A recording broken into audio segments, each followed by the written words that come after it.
Glória a Deus. Glória a Deus. Graças a Deus, irmãos, que nos dá vitória por nosso Senhor e Salvador Jesus Cristo.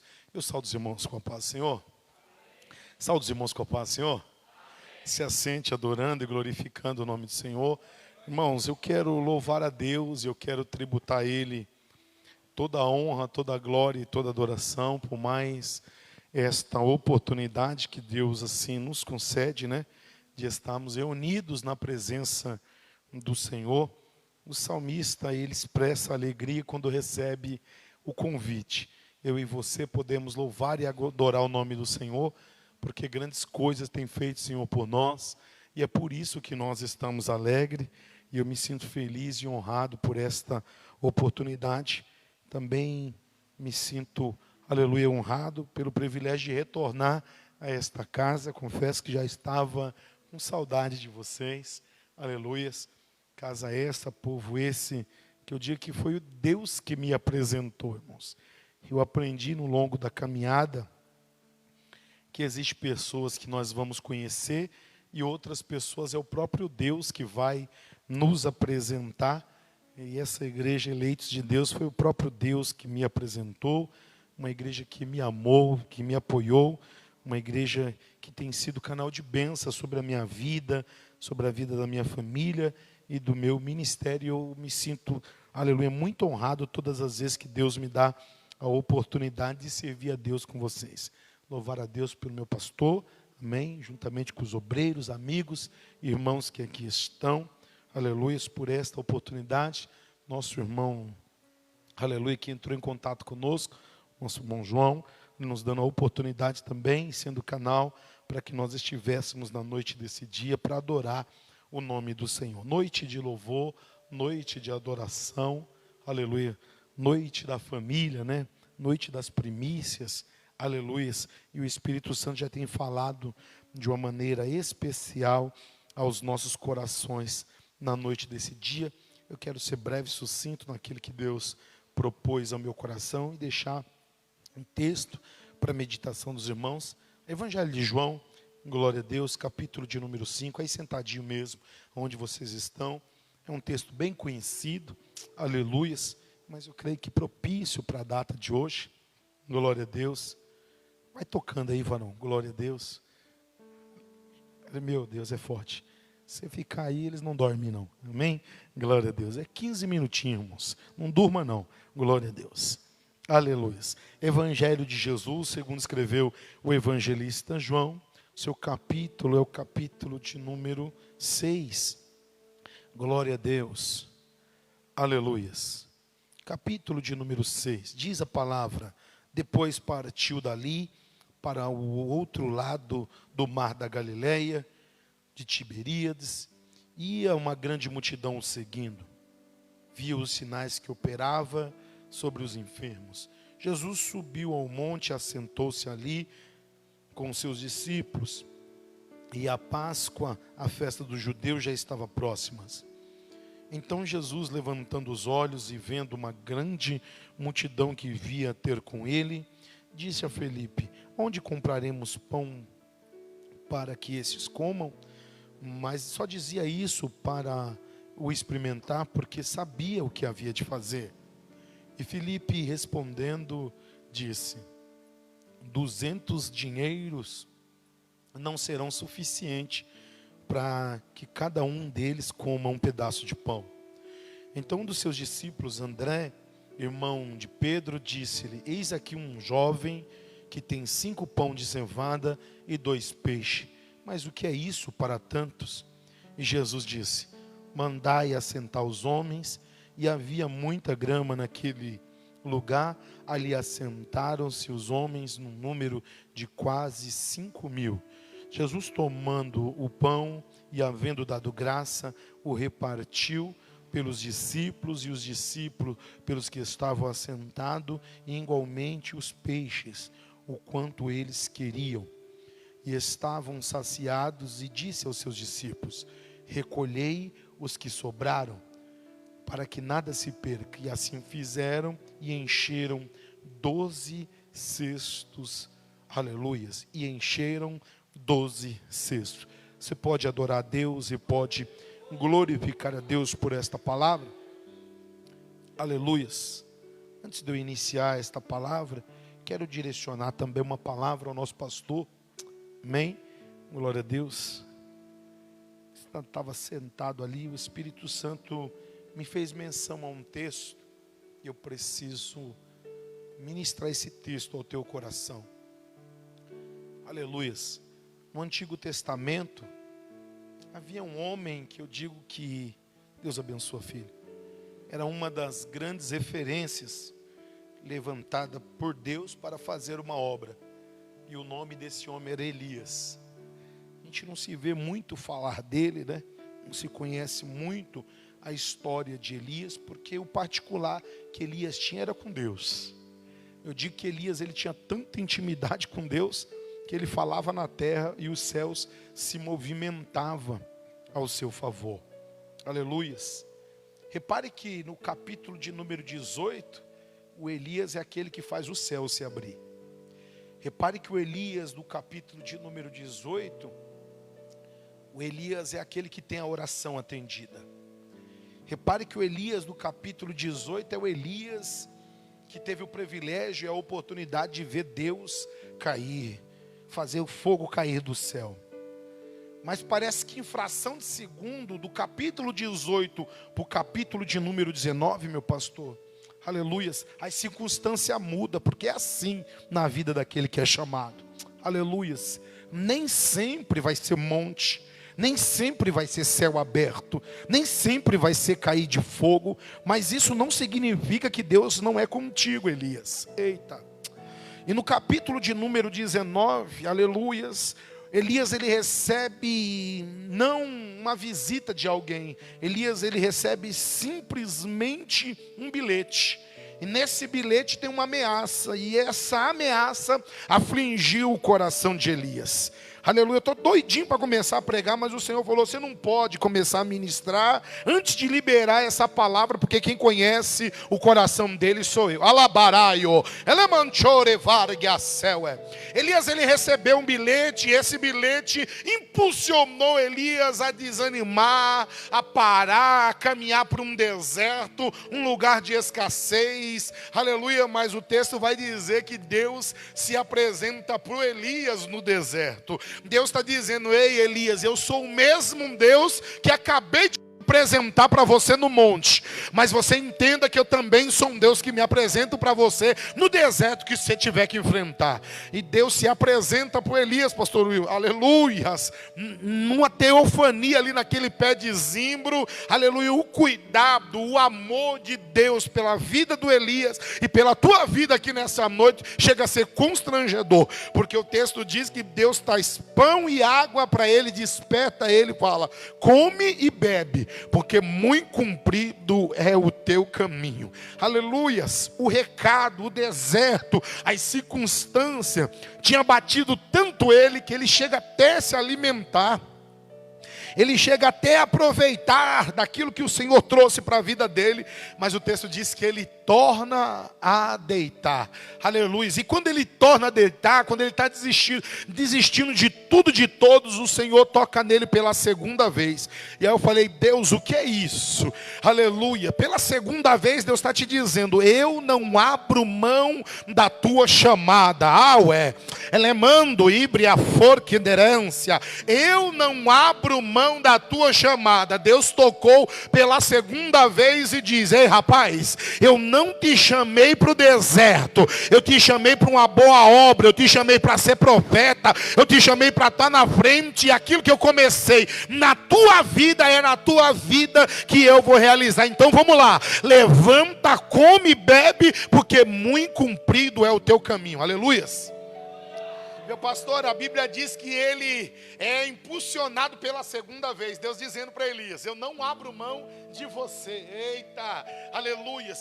Deus já tinha Eliseu prontinho. Deus já tinha 7.000 lá embaixo que não se dobrou. Só que sabe o que eu acho interessante? É que aquele que Deus começou a boa obra, ele termina nele. Deus não abriu mão de ti. Aleluias. E o texto diz que agora ele se alimenta. E com a força daquele alimento, você está entendendo, né? Ele caminha 40 dias, não para o deserto, mas ele caminha 40 dias para o monte de Deus. Um monte que Deus vai se revelar, um monte que Deus vai te mostrar que valeu a pena passar por todo esse processo e o nome dele vai ser glorificado. Receba essa palavra da parte do Senhor. Aleluias! Você pode adorar a Deus nessa noite? Aleluia! Olha para esse irmão que está do teu lado e diz para ele assim: que bom que você veio. Oh, glória!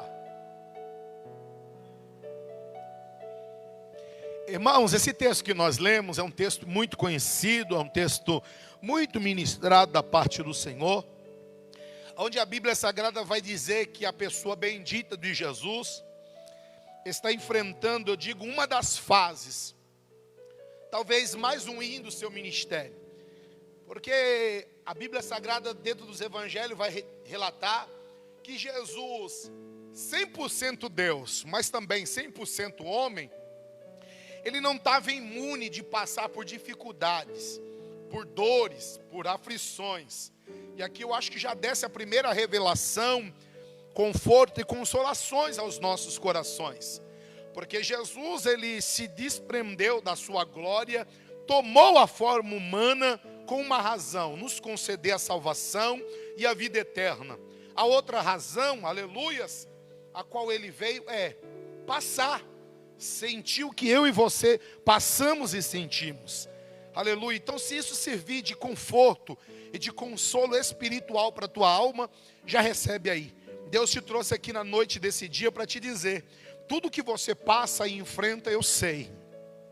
Tudo que você passa e enfrenta, eu sinto. É porque na hora da dor, da dificuldade, na hora das percas, a gente tem essa facilidade de achar que Jesus não está nos vendo, não está entendendo e não está sentindo o que estamos enfrentando. Mas repare que Jesus, 100% Deus, 100% homem, ele vai sentir como homem as dores que nós enfrentamos e passamos. Foi por isso que ele deixou o aconselhamento dizendo: no mundo vocês vão ter muitas aflições, mas tem de bom ânimo, porque eu venci esse mundo. Jesus está dizendo para mim e para você, que ele veio aqui, que ele viveu, que ele passou, que ele enfrentou essas lutas e essas dificuldades e entregou a sua vida na cruz do Calvário, nos garantindo a possibilidade de vitória. Aleluias! E a Bíblia Sagrada vai dizer que Jesus, ele recebe uma notícia que eu digo que não tem posição social, uma notícia que eu digo que quando recebemos, parece que ela nos abala, ela nos aflige, parece que ela tira o chão dos nossos pés. E que notícia é essa, pregador?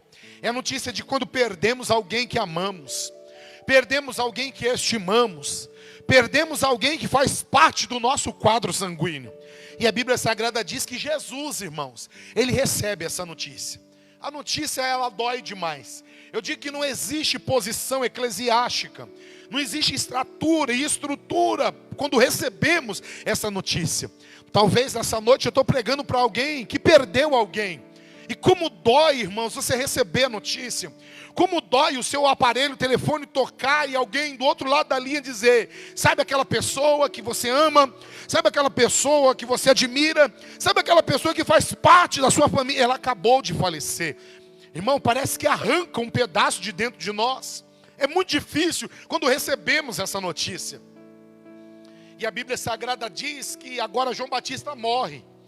E quando João Batista morre, numa morte não comum, mas numa morte terrível, cruel e truculenta, o texto diz que os discípulos, o corpo de João Batista dali para sepultar, e pegam essa notícia e levam para Jesus. Jesus, sabe João Batista, sabe aquele que fazia parte do seu quadro familiar, porque João Batista e Jesus, eles eram da mesma linhagem, da mesma família. Sabe, João Batista, aquele que tinha um propósito, aquele que tinha uma incumbência, aquele que os céus deu uma meta para ele. E qual era? Abrir o caminho, preparar o caminho para que o Senhor chegasse. Ele veio preparar o caminho para o Senhor ministrar, para o Senhor pregar. Ele acaba de morrer. Tiraram a vida dele. Ali a gente sabe que existe uma estratégia do adversário, a gente sabe que o mundo espiritual está atuando. Essa perseguição que acontece contra João Batista, com uma prisão e futuramente a sua morte, já é uma estratégia do adversário para afetar o ministério terreno de Jesus. Muitas das vezes nós não entendemos e não compreendemos com circunstâncias difíceis que estão acontecendo ao nosso derredor.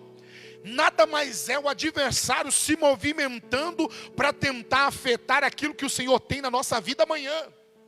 Então a perseguição e a morte de João Batista, o adversário ele já tinha um propósito em afetar o ministério terreno de Cristo. Entra comigo na mensagem.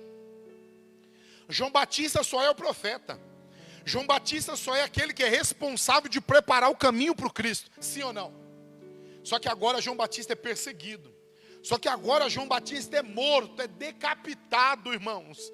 A cabeça de João Batista é apresentada numa bandeja. Quando Jesus recebe essa notícia, olha o impacto, irmãos. O impacto é muito grande.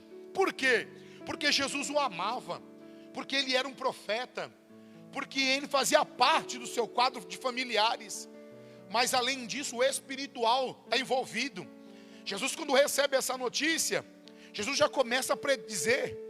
Se João Batista era só o profeta, se João Batista era o responsável só de anunciar a palavra do arrependimento, se João Batista veio só para pregar a minha chegada, uma palavra de arrependimento, ele foi perseguido dessa maneira, tiraram uma vida dele dessa maneira, o que é que essa multidão, o que é que esse povo não vai ter capacidade de fazer comigo que sou Cristo?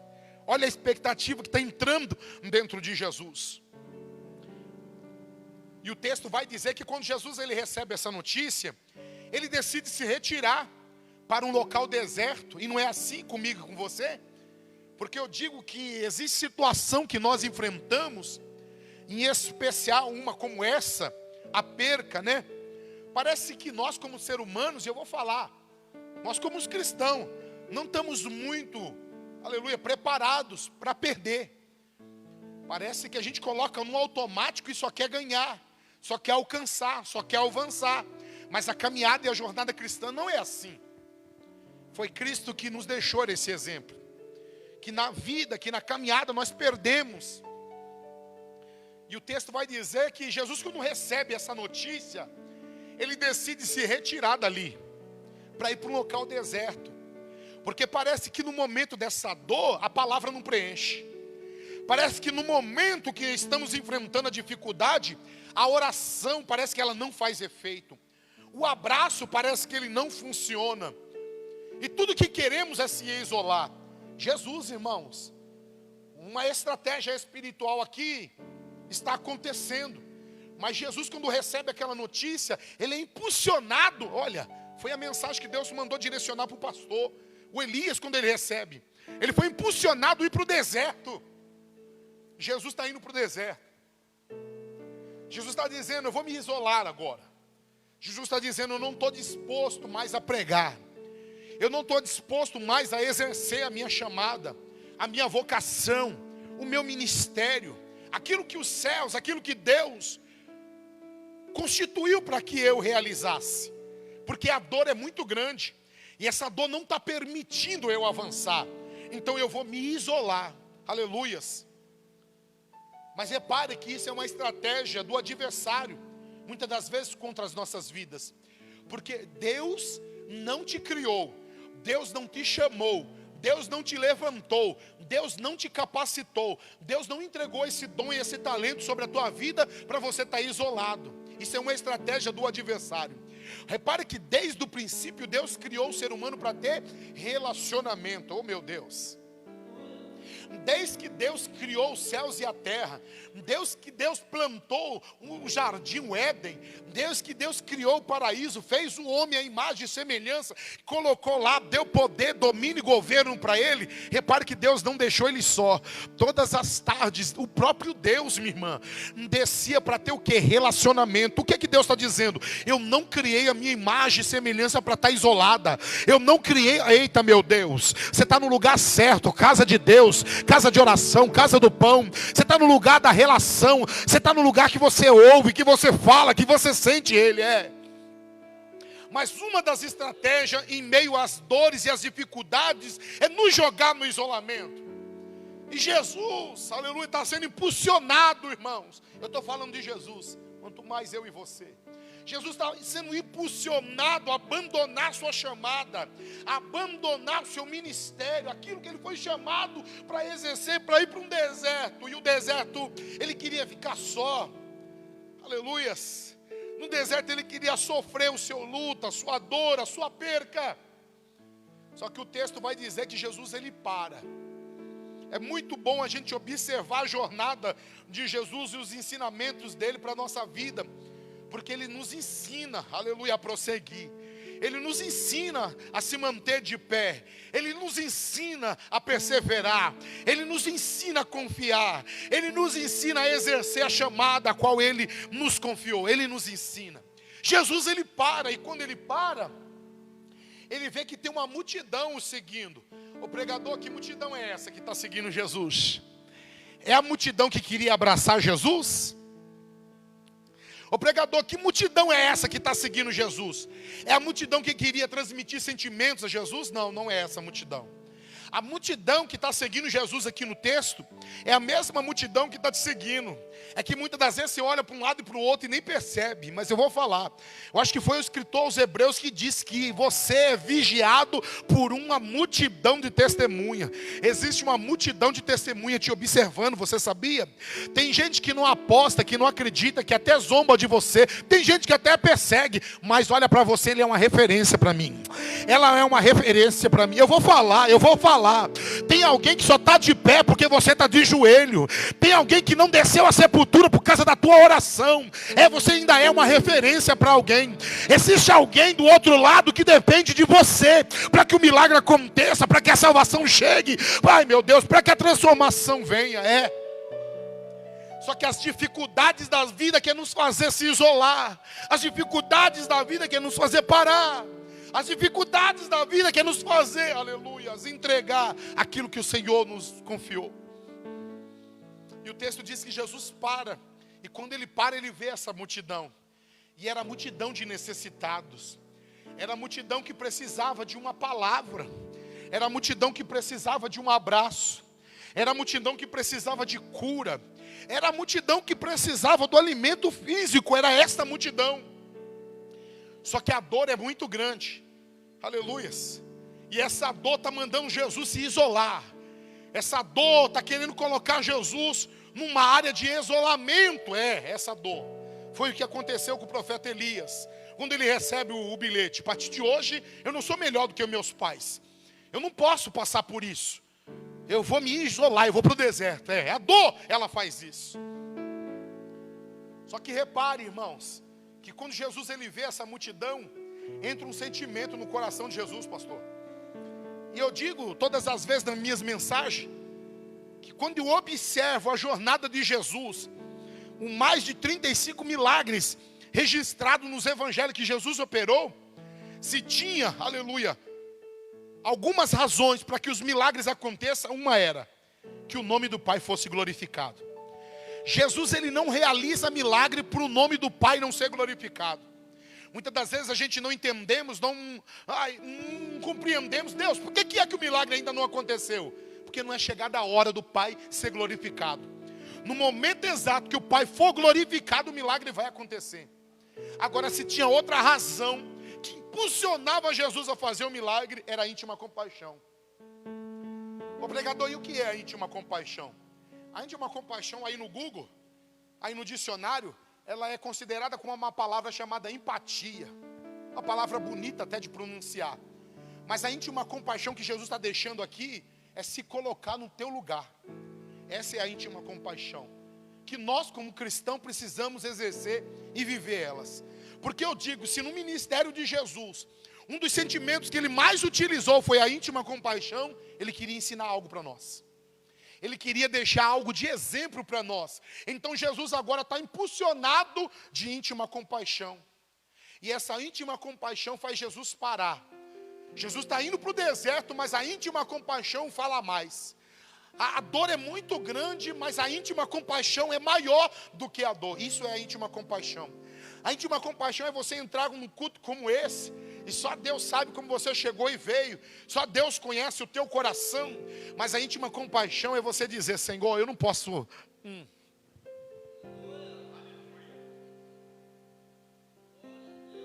Deus, eu não posso abrir mão da minha chamada. Eu não posso abrir mão, Senhor, daquilo que o Senhor me confiou. Deus, eu preciso continuar de pé.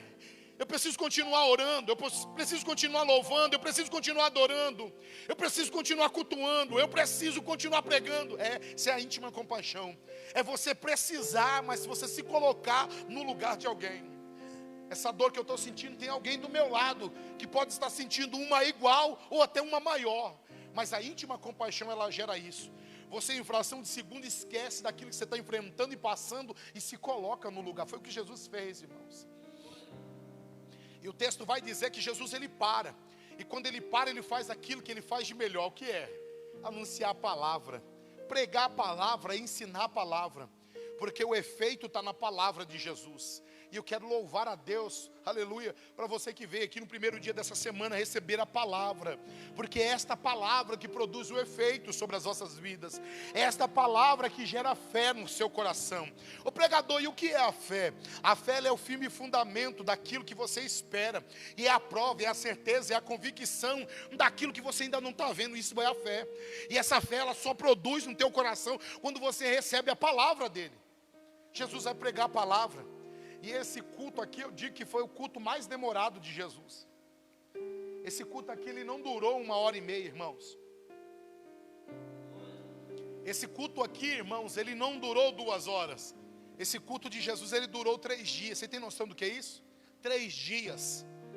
Jesus, no seu pior momento. Jesus na sua pior fase. Jesus na sua pior dor, porque ele tinha acabado de perder.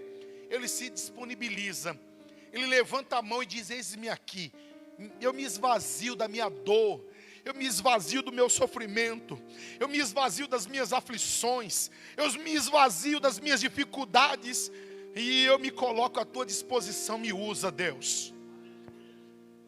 E ele se deixa usar, e esse culto ele vai romper dias. Esse culto ele vai durar aproximadamente 3 dias.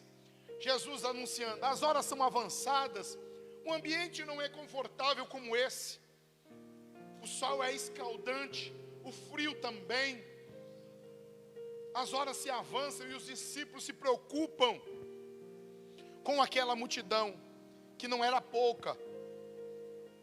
Dentro do costume, não contava-se mulheres e crianças, dentro do costume só contava homens, e o texto diz que naquele culto de Jesus, tinha mais de 5.000 homens, fora mulheres e crianças. Esse culto de Jesus está acontecendo com mais de 20.000 pessoas, irmãos. Era muita gente. E Jesus está alcançando a cada um delas através da palavra. Jesus está trazendo a palavra, o ensinamento, a cura, a transformação, a libertação, aleluias. Só que as horas se avançam e os discípulos se preocupam e dizem: vamos despedir essa multidão? Vamos liberar essa multidão para ir embora? Para eles chegarem, tentar achar alguma coisa aberta para comprar alimento para si? Aleluias. Aí sabe o que eu acho lindo? Que Jesus, ele sempre vai nos ensinar. Jesus te trouxe aqui nesta noite para te dizer: descansa teu coração. Descansa teu coração, porque eu sou o alfa. Descansa teu coração, porque eu sou o ômega. Eita, meu Deus. Jesus trouxe alguém aqui nessa noite para dizer: descansa teu coração, porque eu começo. Descansa teu coração, porque eu termino. Oh, eu vou falar.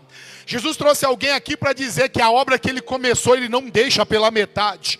Jesus trouxe alguém aqui nessa noite para dizer: eu já comecei a boa obra na tua vida, minha filha. Eu já comecei a boa obra na tua vida, meu filho. Então eu sou fiel em aperfeiçoar. Eu não deixo a minha obra pela metade. O que eu comecei, eu termino. O que eu comecei, eu termino. Aleluias. Jesus está dizendo para alguém: eu vou terminar aquilo que eu comecei. Oh, glórias. Eita. Jesus está dizendo: você só é um projeto na minha mão. Ai, oh, vais. Ela é mantuibre, ai, a céu é. Você só é um projeto na minha mão, e eu não vou deixar esse projeto ai, meu Deus. Ele vai terminar esse projeto, Os discípulos estão dizendo: tá bom, Jesus, já pregou, já curou, deixa com fome. Mas ele fala, não, eu comecei e eu termino. Aleluias. E a orientação de Jesus é, pega aí esses mais de 5.000 homens, fora mulheres e crianças, e manda se assentar. E quando eu vi isso, eu falei, Deus, por que o Senhor mandou eles se assentar? Essa posição que vocês estão é uma posição de descanso, sim ou não? Olha que coisa linda. É sua filha? É sua filha? Ô glórias. Sabe o que ela está fazendo ali? Ela está descansando no colo do papai. Jesus te trouxe aqui nessa noite para dizer, descansa. Se eu soubesse cantar que nem o ministério de louvor, eu ia cantar. Descansa, quem te prometeu garante. Descansa. Jesus manda a multidão se assentar. Porque quando Jesus manda a multidão se assentar, Ele está dando uma mensagem para aquela multidão que está alvoroçada, para aquela multidão que está preocupada, para aquela multidão que está achando, Senhor, será que o Senhor não vai concluir? Ele está dizendo, se assenta, porque eu vou concluir o que eu comecei na tua vida. Jesus está dizendo, descansa, porque eu não vou deixar a obra, eita meu Deus, pela metade na tua vida. Manda se assentar. Está todo mundo assentado e os discípulos estão preocupados. Eu acho interessante que discípulo é aquele que anda com Jesus. Discípulo é aquele que observa Jesus. Discípulo é aquele que está aos pés de Jesus, contemplando o poderio de Jesus. Mas os discípulos estão preocupados. É muita gente. E agora Jesus mandou se assentar. Você está entendendo aí, Pedro? Você está entendendo já? O que é que Jesus está querendo dizer? Manda se assentar. Jesus está dizendo, eu estou no controle. Oh meu Deus. Eu não sei porquê, mas o Espírito Santo manda eu liberar essa palavra ao coração de alguém aqui. Ele está no controle. É, meu Deus. Quem lembra, aleluia, quando Isaías teve a visão? Quem lembra? Esse texto de Isaías capítulo 6 é tremendo. Porque o texto diz que não foi no melhor ano, não foi na melhor fase, não foi na melhor época. E como é que foi, pregador? Foi no ano que morreu. Foi no ano da dor. Foi no ano da perca. Eu não sei se vocês sabem, aleluia, Isaías era parente do rei. Isaías tinha uma afinidade com o rei. Todas as vezes que Isaías chegava, é meu parente que está chegando, hein?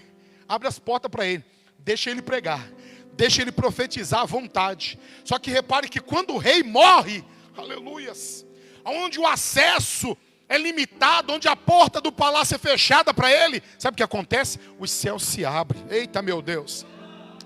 Deus trouxe alguém aqui para dizer, ainda que a porta de baixo se feche, o céu está aberto para você, meu filho. Os céus está aberto para, ai meu Deus do céu, para você, minha filha. No ano que morreu o rei Uzias, Isaías, vi Deus. Aonde, irmãos? Isaías viu Deus correndo para um lado e para o outro? Não. Sabe onde que Deus estava? Assentado. Eu vi Deus assentado num alto e sublime trono, dizendo para mim e para você nessa noite, eu estou no controle. Eu estou no controle dessa situação. Ele trouxe algum coração aqui para dizer, aquietai-vos. Aquietai-vos e sabei que eu sou Deus e eu serei exaltado.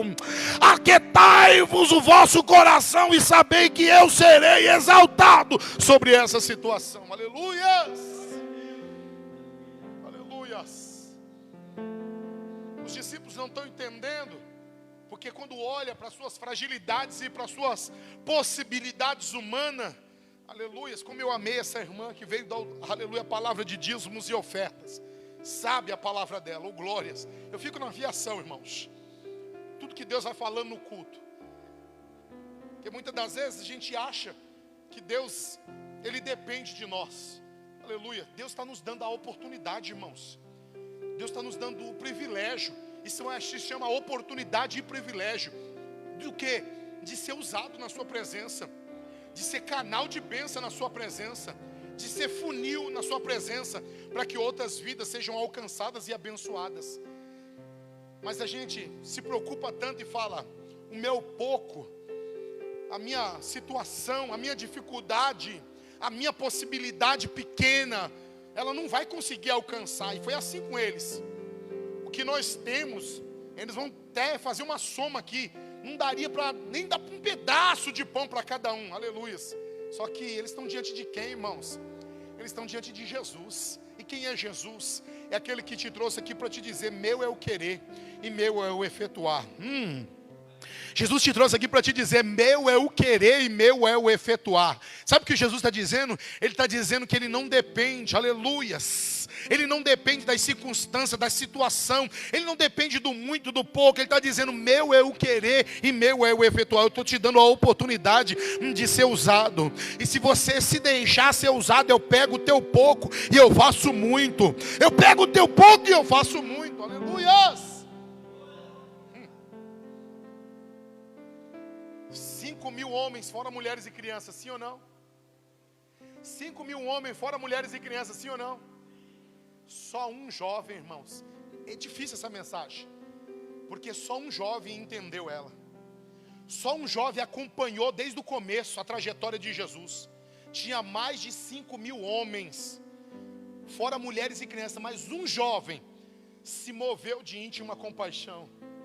O Glórias, quem conhece a minha família sabe, né? Ô minha irmã, o Glórias. Sou da família dos fortes. Por que será, né? Sou casado, tenho 5 filhos. Tudo assim parecidinho comigo. Ô Glórias. Por isso que tem até uma Kombi ali para aguentar. Fome, 3 dias de fome.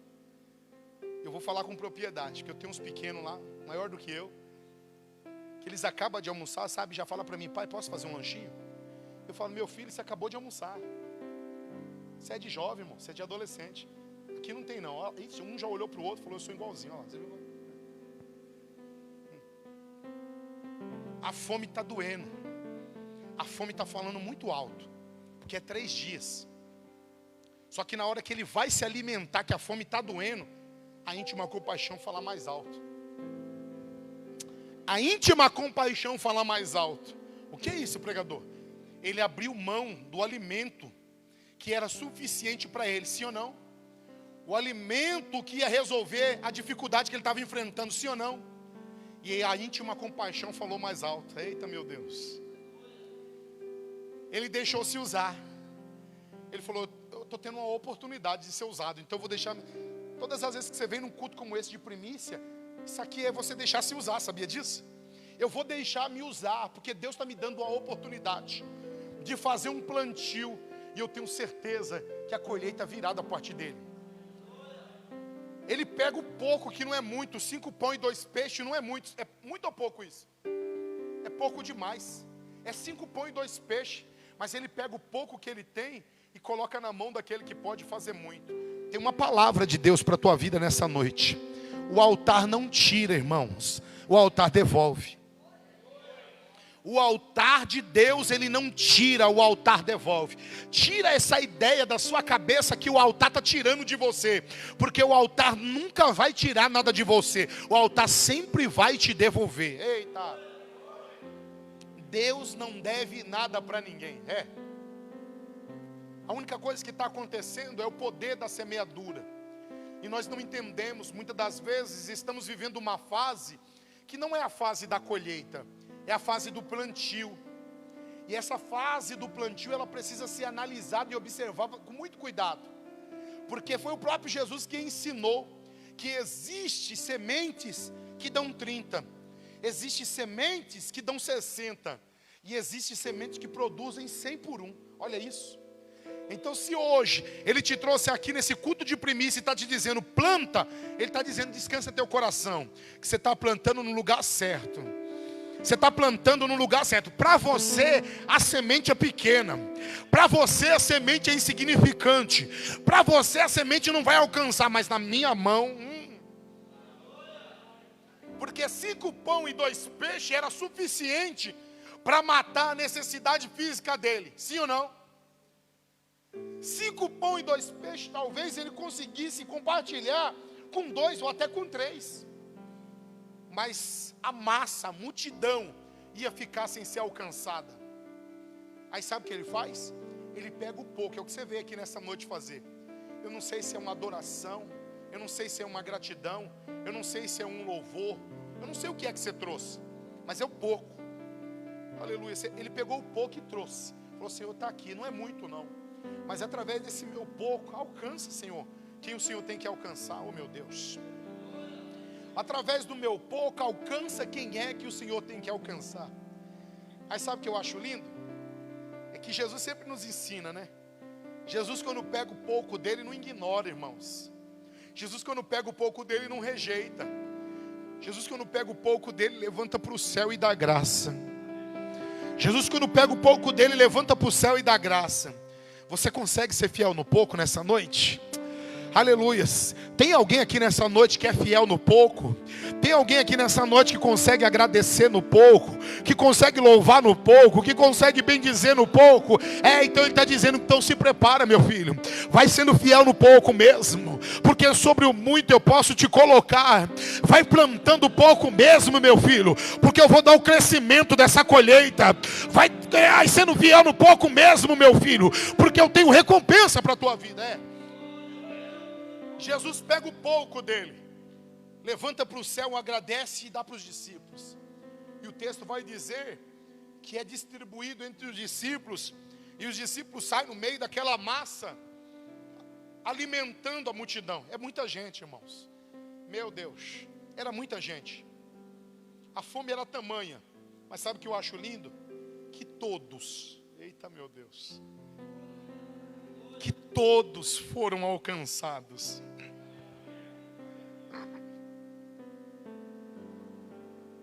Na mão do menino era suficiente para ele, e talvez, eu vou colocar até um talvez aqui, talvez 1 ou 2, no máximo. Agora na mão de Jesus, todos foram alcançados. Na mão de Jesus, todos foram abençoados. Ele te trouxe aqui para te dizer, ei, eu estou alcançando todos. Ele trouxe aqui alguém para dizer, eu estou alcançando todos. Eu não vou permitir que ninguém volte para casa de maneira, meu Deus. Ele vai alcançar a todos. O texto diz que todos foram alcançados. Todos se alimentaram, todos foram saciados. Aleluias. E quando Jesus alcança a todos, sabe o que eu acho tremendo, irmãos? Que novamente ele vai ensinar para os discípulos e para mim e para você. Deixou-se ser usado. Quem conhece, acompanha a minha jornada, sabe que o contexto da minha vida, da minha família, da minha chamada é na fé. E se tem um texto que eu gosto, pastor, é o Hebreus capítulo 11. Porque todas as vezes que eu leio Hebreus capítulo 11, esses dias eu estava lendo e eu chorei demais.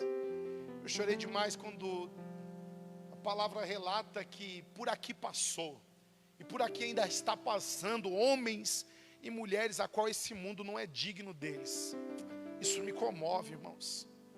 Homens e mulheres que passaram e ainda continuam passando por aqui, a qual esse mundo não é digno deles. Por quê? Porque não vivem por vista, vivem por fé. E na galeria dos heróis da fé, em Hebreus capítulo 11, o verso de número 6, sabe o que ele diz? Ora, sem fé é impossível agradar a Deus, porque é necessário que aquele que se aproximou de Deus creia que Ele existe e que Ele é galardoador daqueles que o buscam. Oh meu Deus, aleluias. Jesus, através da pequena oferta do menino, alcança a todos, abençoa a todos, alimenta a todos, e chama os discípulos e diz, quantos cestos? E o texto diz que eles contaram os cestos, irmãos. E como prova que o altar e que Jesus não tira nada de ninguém, sabe o que aconteceu?